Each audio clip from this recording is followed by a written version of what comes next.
Hello and welcome back to Gnomoria. This time version 0.8.23. Now, I'm going to be explaining what's been updated. This is a fairly big patch as far as they go. But whilst I'm doing that, we're going to go and collect all of this awesome goblin loot before more things arrive. So, let's zoom in, scroll down, and just mine out this wall. Just one of them. Chop chop, miner, quickly. We need to get out there.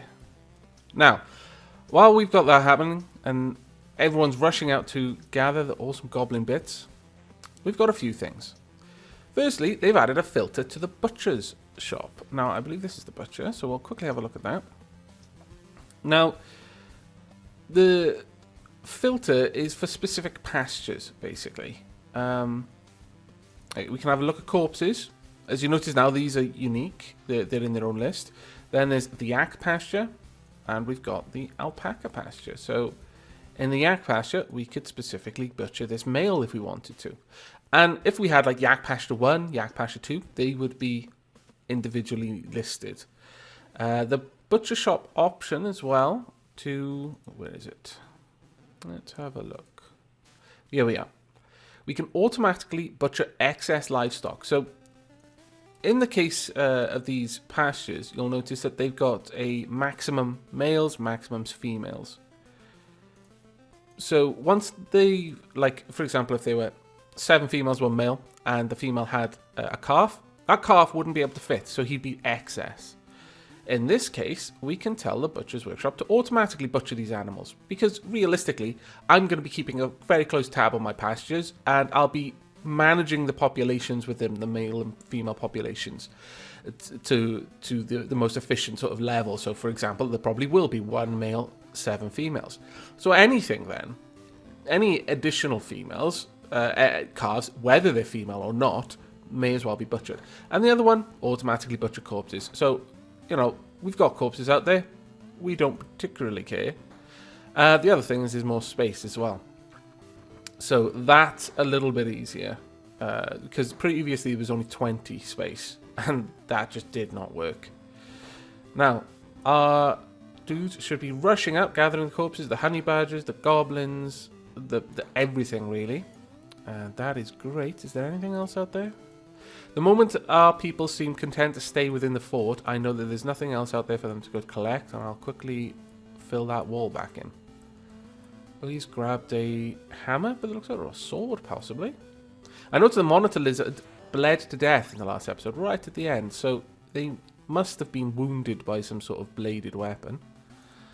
But this means we can now close this fort off.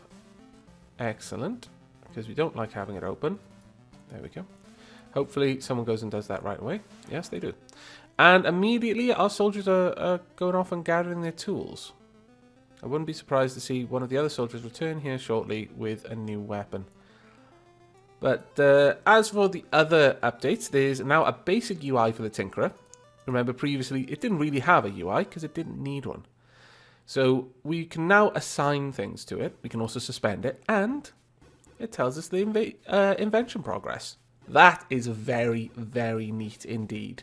That's been sorely missing. Up to now, it was completely, you know, you never had any idea when you were going to get an invention or not, so that's awesome. There's now an autosave option. I haven't enabled it myself, but I probably will. In Dwarf Fortress, the autosave was a must, and given that there are a couple of crash bugs in this game, it probably is a must here as well.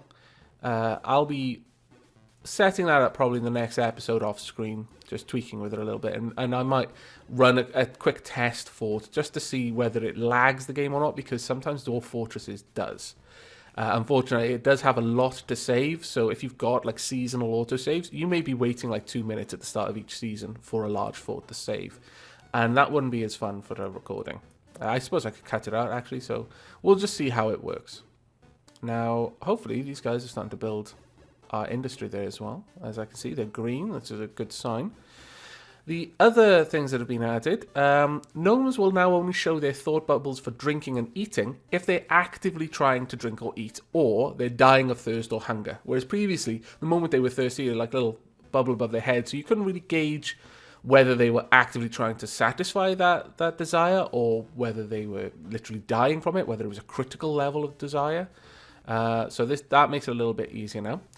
And there's also an option to scale the changes in depth when looking for the closest item or job. Now, I'm not sure where I would find that particular option. Let's have a look. Rooms, no, there's probably not going to be anything down here. Stocks, no, probably nothing there. Any information here? No, nothing. It doesn't look like it's probably going to be somewhere. Let me see. I will bring up the options menu, and you can have a quick look at this yourself. So here are the basic video options, basic audio options. Here we are. It might be in here. Right, here we are. Depth, distance, scale. So I imagine this is scaling the distance, like it's adding maybe a modifier. So every step that takes you down or up is considered 3 times as long for the pathing algorithm, or something along those lines. So you could use this to control whether dwarves. I got a funny feeling I've been calling them dwarves for a little while in this episode because I've been thinking of Dwarf Fortress. Whether the gnomes would, in this case, for example, if there was a gnome doing something up here, whether he'd consider a rock down here as close as a rock over there, even though he's got to walk all the way down there, down these steps, up. It would be very annoying and time-consuming if that were the case. And that is a fairly big problem in Dwarf Fortress, unfortunately. You do have to kind of be creative with your stockpiles to mitigate that problem in Dwarf Fortress. They've added 2 new night songs to the music tracks, which is pretty cool. And then a slew of bug fixes. I'll really briefly go over those. Gnomes will no longer get stuck after building mechanisms that block their movement. Steam engines getting in a state where they can no longer be refueled has been fixed. Livestock not immediately going back into the available butcher list after cancelling something to do with them. Previously, if someone was working on the livestock but had to cancel for some reason, perhaps because they were now in combat or needed to rush off and do something or died, the job would kind of get jammed and it would clog up the whole system. Tinkering jobs, sometimes taking priority over workshop jobs, that's been fixed. So, for example, if you have your tinkerer who's also your engineer and you wanted to build some gears, sometimes they would just stay in the tinkerer's bench, even though that can take, seasons before they finish that particular job. So that gear would never get built. Whereas now they'll prioritize that over the tinkering bench. The tinkering bench status not displaying in the stockpile settings, on the workshop floor. So hopefully now we'll get a little visual indicator of how close they are to finishing as well. And then finally, specific materials no longer showing up in stockpile settings or crafting options if there were no longer any of that particular item in the fort. That has now also been fixed. So that's the rundown of the fixes in this version. Just for the bug fixes alone, it's worth getting this update, even if you don't particularly care for all of the other settings, the other enhanced things. But I mean, the Tinkerer UI is fantastic, and the Butcher Shop automation is really going to be a great time saver. Now we've got an Armor's Workshop. Yay! Each item of armor takes a different sort of amount of stuff to make. I'm under the impression currently, now someone can correct me if I'm wrong, or I'll advise you if I notice that I'm wrong, that with boots, it's literally 1 boot. It would take 2 bars and it would make 1 boot. And obviously, a gnome is generally going to want to wear 2. And that is very similar to Dwarf Fortress as well. You can literally have someone walking around with 1 copper boot, 1 bronze boot. I don't know if you can do that here, but you could do that in Dwarf Fortress quite happily. In this, I think they will endeavour to wear 2 of the same boots, or might not even pick them up unless there is a pair for them to wear. So, for the time being, whenever I'm making boots, gauntlets, greaves, well, not greaves, I suppose, pauldrons at least, though, I'll be making 2 of them for each gnome, whereas the rest I'll make 1 of. And I'll try and experiment with that in this episode, or when I do start actively making armor, which may not be this episode. I think I'll prioritize weapons over armor, to be perfectly honest. But when I do start making them, I will test that and report my findings. Now, they've already done something, apparently. Oh, it's probably all of these rocks down there.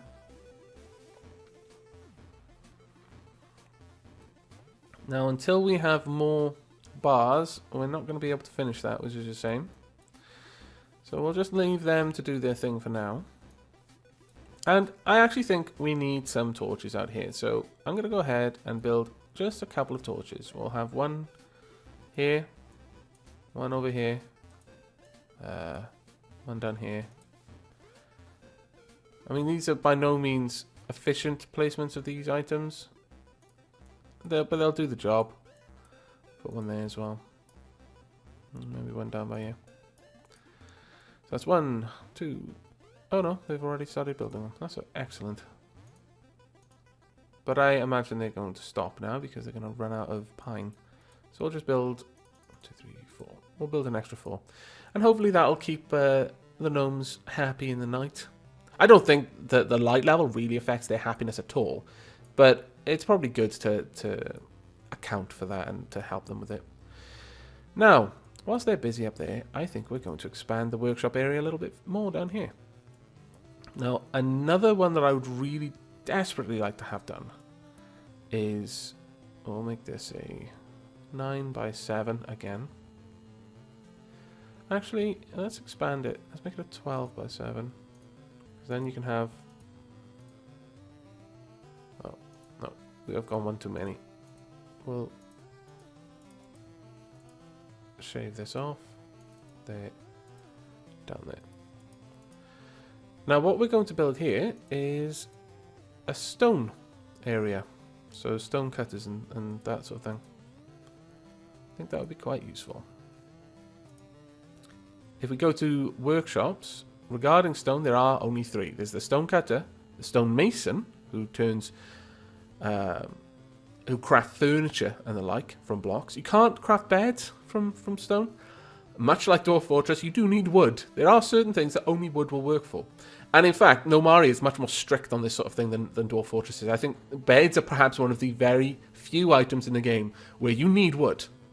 Your dwarves won't sleep on a stone bed. You can make almost everything else out of stone. Whereas Gnomoria, there's a lot of building constraints on making workshops. You need wood and stone for all of them, whereas in Dwarf Fortress you can just use stone or wood for any of them, more or less, except for furnaces and heat producing things. You obviously need a heat-resistant material to build those. And then we have the stone carver. And they make trinkets and statuettes, much like the kiln, really, only out of much more precious stone.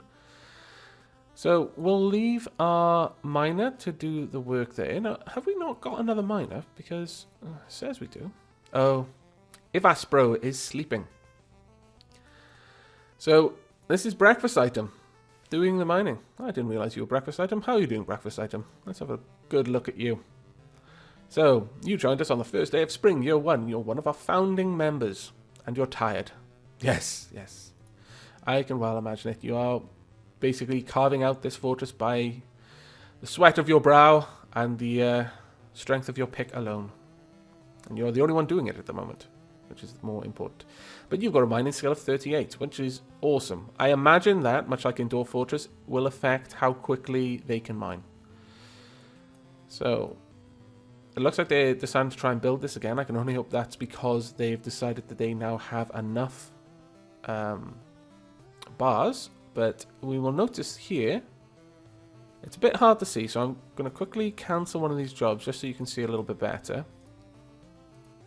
They are coal veins. If I click on them, it's a vein of coal. So they'll continue to mine that out and immediately shift it up there, which is great. That's going to take a little bit of pressure off our furnace. Oh, and we're into dirt as well. That's particularly good because it's a lot easier to mine. And here we are. The second miner has joined us. That's excellent. What is that weird thing over your eye? Let me look at you. Stop moving around so fast. Damn it. There we are. Good health. Okay. It doesn't really tell me about them. Dwarf Fortress has a fantastic description of the look of each dwarf. It's kind of humbling how complicated and how graphic it can build a picture with the words, and it's all procedurally generated, which is even more impressive. But it looked like almost they got something wrong with their eye, and I was wondering if they would have something in there that would describe what that was. But it might be a graphical glitch, to be honest, because it seems to be swapping which eye it's affecting. So let's have a look at building some more torches. Torches everywhere. We should get by with just 2 in here, though, I think. If not, I'll place one in either one of these corners as well. In fact, I might do that anyway. It'll probably help with things. And for that reason, I'm going to need a couple more torches again. Damn it all. Let's go ahead and queue up these. We'll have 4 more torches.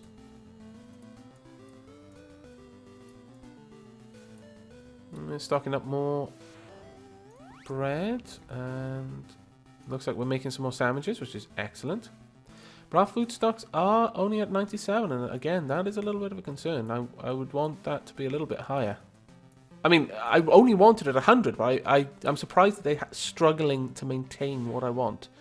That worries me. And the fact that I know that the vast majority of this food is actually fruit is even more of a worry. Though that said, this place is specifically only making 1 loaf of bread at a time. So I'm actually going to increase the bread and sausage amount to 10 each. So if we run out of meat, there'll at least be 10 loaves of bread. If we run out of bread, there'll at least be 10 sausages just sat there. And there shouldn't be any problem with them turning all that into sandwiches. But as you can see, a number of our gnomes now have weapons. Silly has got a hammer. That's excellent. No, let me... Damn it. There's going to be an eye. Right, let's have a look at you. Now we've got a couple of things. Let's just see what the best equipment you've got. You want a hammer because you're better with a hammer than anything else. So, we'll make a hammer profession for you. And I believe that Million Fowl was better with an axe. So, let's go ahead into our military and sort that out, shall we? They're in combat right now, but that's just the training, I assume. Just on the off chance that I've walled someone outside the fort.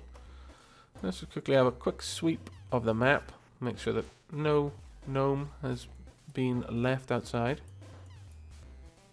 No, doesn't look like. Okay, we are safe. Right. So, we know now that there are 2 types of gnomes that we would like. We want a hammer gnome.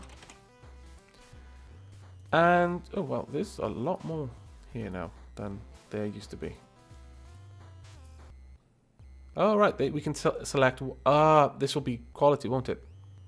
Ah, well, this is an easy way for us to find out what types of qualities there are. Wow. Okay, so you can do 2 types of quality assignment. You can assign absolutely, like if I said poor, they would absolutely get a poor. And even if there was a legendary available, they wouldn't swap. Or you can say things like at least average, which means that they'd equip at the very least an average one, but if there was a masterful helmet around, they'd probably go and grab that if no one else was. It's all pretty self-explanatory, but here we have the different types of qualities. There's poor, average, which probably isn't listed. That's probably when it would just say it's a helmet. Then there's fine, superior, masterful, and legendary. Pretty cool. Now, we don't have a leather industry going. If we did, I would probably tell them to wear leather armor because it would be easier for us to make. But for now, just go ahead and get the best armor you can. Greaves, gauntlets, and boots. And in your right hand, I would like you to wield a hammer. In your left hand, I would like you... Well, I could give you a flintlock pistol. Once we've got one, a blunderbuss, crossbow, shield. But we want a shield. I can equip them with torches. And there are times when that would be useful. Specifically, mants. Now, mants are vulnerable to fire. The heat-based attacks are particularly dangerous for them. So we might even have a mant exterminating squad specifically equipped with things like that. We'll probably give them an off-hand weapon of a torch and an on-hand weapon of something like an axe or a hammer, because I think they're more dangerous for a mant. Swords, not so much, because they don't really get cut in the same way. An axe, though, can lop off a limb, and I think a hammer will do quite a lot of damage to something whose external body is a hard shell. But this will be our hammer gnome. Now we want a new one, and this will be our axe gnome. And again, exactly the same. So helmet, breastplate, pauldron, greave, gauntlet, boot. And left hand should be, where are you? Shield. And we want, there's hand axe, battle axe. I think a battle axe is two-handed, yeah. Oh, and it appears that gnomes are left-handed by default. Oh, very well then. You may be left-handed. If that is what you would prefer, I don't mind. I'll give you a shield there. So, I'll just check that out on plate mail. No, left-handed shield on... Oh, interesting. But from now on, our axe gnomes are going to be left-handed gnomes, and our hammer gnomes are going to be right-handed gnomes. So, we would like a new basic soldier, and this one would be, again, axe gnome. And the perk, I would like them to disarm, because with an axe, very good chance of actually chopping off the limb. And their uniform should be axe gnome. Retreative bleeding, obviously, and this is squad leader. I'm actually going to change this. Instead of axe gnome, we'll have let's think. Axe Guardian. Just in case I do have two different sets of uniforms that require axes, like a leather set and an iron set. Or rather, a metal set. We'll call the metal ones Guardians and the leather ones Skirmishers. Just arbitrarily. There we are. Did I spell Guardian correctly in the other one? Yes, I did, I think. So, we have our Axe Gnome, and they're going to be Axe Guardians. And the next one we want is our Hammer Gnome. And the Hammer, I'm not really sure. I think we should possibly go for knock them down. Because I don't think they need to take the legs off to take the legs from under them, if you know what I mean. So we'll have our hammerers try to knock them on their arse, and then our axe ones just to lay in on top of the now prone opponent, hacking away merrily at their arms and hands. That makes perfect sense to me. There we go. So, we now want to work out where you are. You're a basic soldier, so I think you're the leader, and you want a hammer. Yep, and Millionfowl wants an axe, so you will get this one, I think. Is that right? Yes, it is.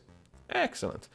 As you've seen here, it is actually easier, and generally this is how you should do it, to work from the right to the left. When you're setting up your military to start with, go through the uniforms and stuff. I haven't gone into as much detail in this Let's Play because I didn't want to bog you down too much in the early bit, but I thought doing it at least once would be interesting for you guys to watch. And then you just move through properly, more just to show you the sort of thought process as you're trying to start getting your squad to be really specific. As for the others, yeah, we'll just leave them on basic soldiers. And that's our squad. We'll leave them to do their thing. Now, I don't necessarily think they'll immediately go and equip themselves. They might, but they do unequip themselves occasionally. Perhaps I should have Silly equip something else. Maybe a sword. I will do that. I'll go into uniforms and tell the basic soldier to have a sword. There we go. Now, once she comes out of combat, hopefully that will mean she'll rush off, deposit her axe, her hammer, and because she doesn't have any other weapon, come back empty-handed.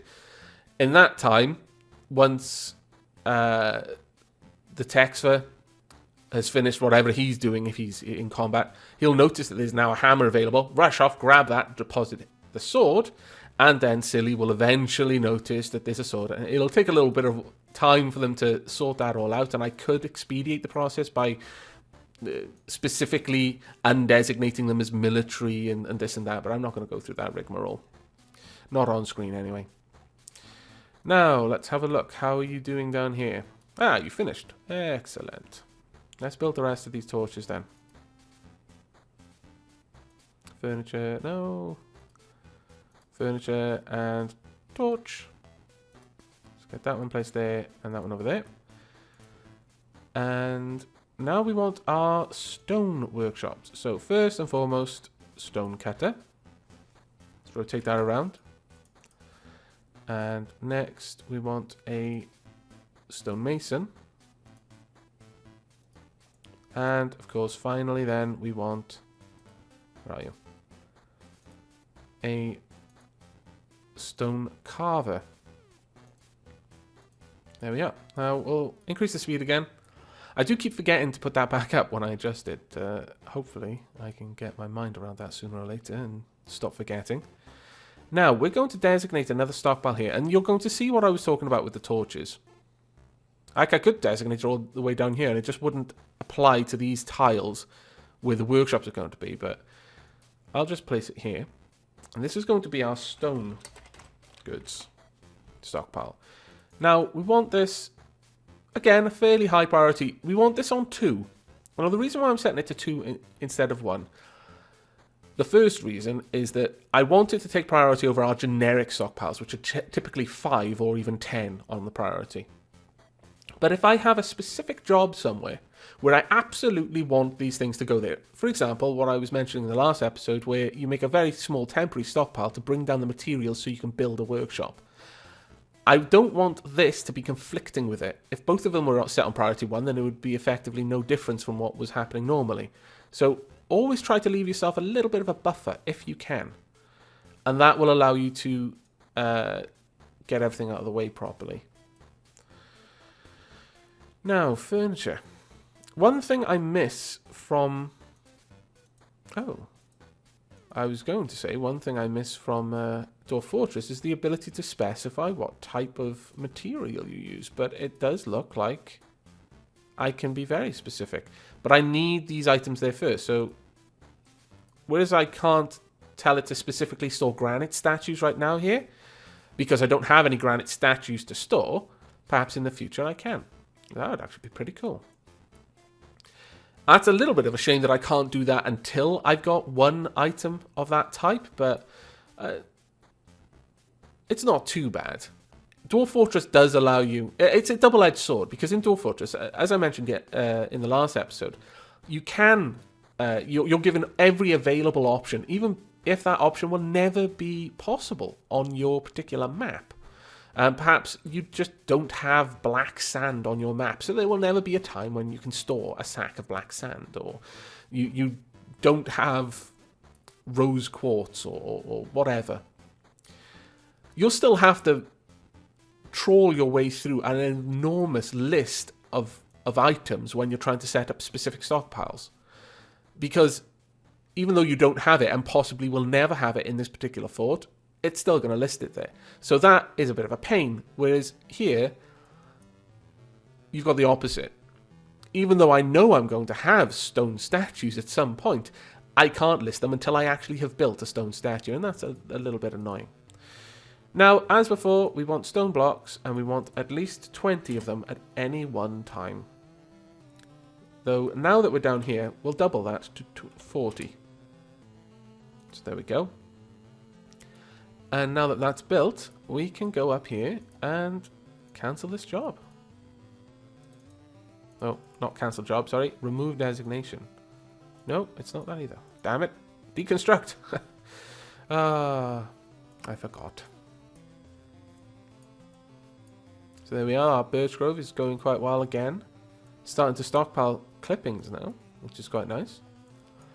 Our pine grove is now fully complete. I will allow it to a couple more of these trees to mature, and then we'll start cutting them down.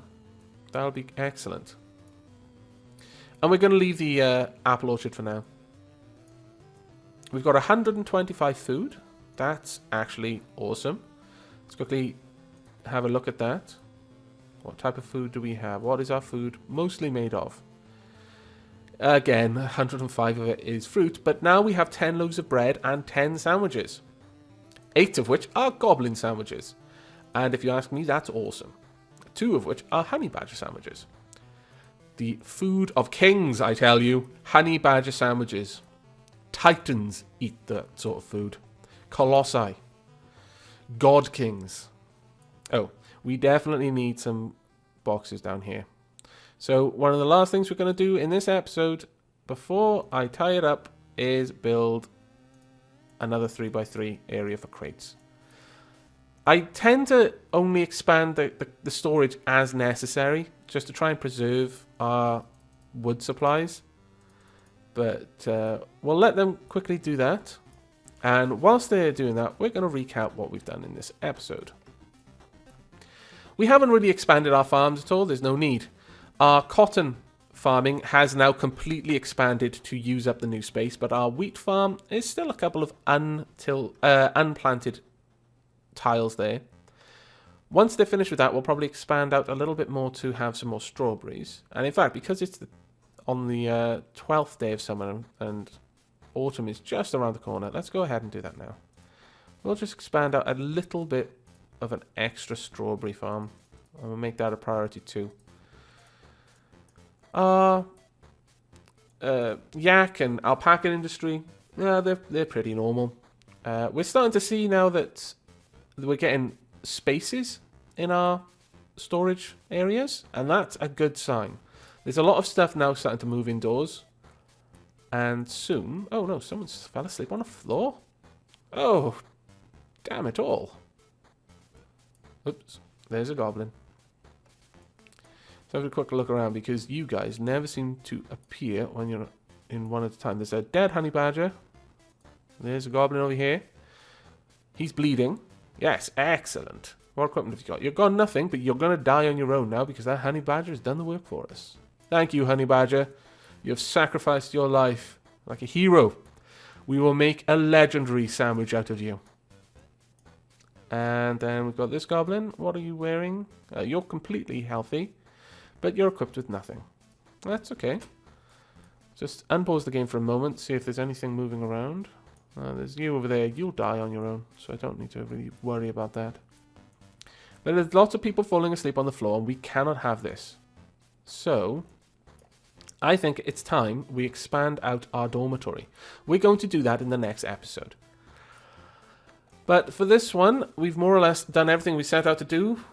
We've started to bring in our industries indoors, and we finally got our weaponsmith. So in the next episode, we'll actually start production of weapons as well. So at that point, I'm going to leave you. I'm going to pause the game here. I'll tidy up these files, and I'll probably jump straight into the next episode, actually. But it'll be a little while before you see the fruits of that particular labor. So as always, I hope you've enjoyed this episode. I hope you'll join me for the next one. But until then, take care.